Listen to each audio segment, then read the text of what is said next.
Maharashtra superfast news चॅनलमध्ये आपले सहर्ष स्वागत आहे। खास सत्याची थार लेखणीची महाराष्ट्रातील ताज्या आणि वेगवान बातम्या पाहण्यासाठी आपल्या हक्काचे चॅनल शेअर करा, लाईक करा आणि सबस्क्राईब करा। धन्यवाद। गॅस सिलेंडरचा तुटवडा, देशभर एस्मा कायदा लागू। केंद्र सरकारचा मोठा निर्णय। अमेरिका, इस्रायल आणि इराण यांच्यात सुरू असलेल्या युद्धाच्या पार्श्वभूमीवर त्याचे परिणाम आता भारतातही जाणवू लागले आहेत। खनिज तेल आणि नैसर्गिक वायूच्या पुरवठ्यावर परिणाम झाल्याने महाराष्ट्रासह देशभरात घरगुती तसेच व्यावसायिक गॅस सिलेंडरचा तुटवडा जाणवू लागला आहे। या परिस्थितीवर नियंत्रण मिळवण्यासाठी केंद्र सरकारने मोठा निर्णय घेत देशभरात आवश्यक सेवा पुरवठा अधिनियम एस्मा कायदा लागू केला आहे। आखाती देशांमध्ये सुरू असलेल्या तणावपूर्ण युद्ध परिस्थितीमुळे भारताला होणारा तेल आणि नैसर्गिक वायूचा पुरवठा जवळपास ठप्प झाला आहे।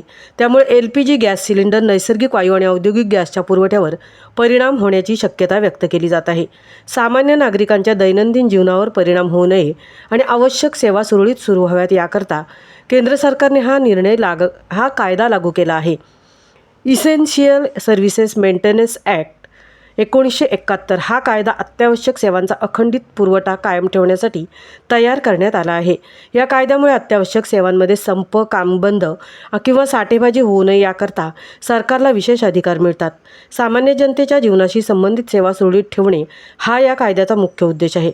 या कायद्याच्या कक्षेत पेट्रोलियम, कोळसा, वीज, पोलाद, खनिज उत्पादन, रुग्णालय, जलपुरवठा, स्वच्छता, बँकिंग सेवा तसेच सार्वजनिक वाहतूक आणि दळणवळण यासारख्या महत्त्वाच्या सेवांचा समावेश होतो। याशिवाय अन्नधान्य खरेदी आणि वितरणाशी संबंधित सरकारी संस्थांनाही या कायद्याचे पालन करणे बंधनकारक असते।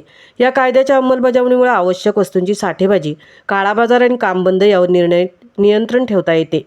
तसेच अत्यावश्यक सेवांचा पुरवठा खंडित होऊ नये याकरता सरकारकडून कडक पावले उचलली जातात। दरम्यान देशातील गॅस पुरवठा सुरळीत राहावा आणि नागरिकांना कोणतीही गैरसोय होऊ नये याकरता केंद्र सरकारने सध्याच्या परिस्थितीत एस्मा कायदा लागू करण्याचा निर्णय घेतला आहे। महाराष्ट्र सुपरफास्टसाठी सीताराम कळंबे, तृप्ती भोईर, मुंबई।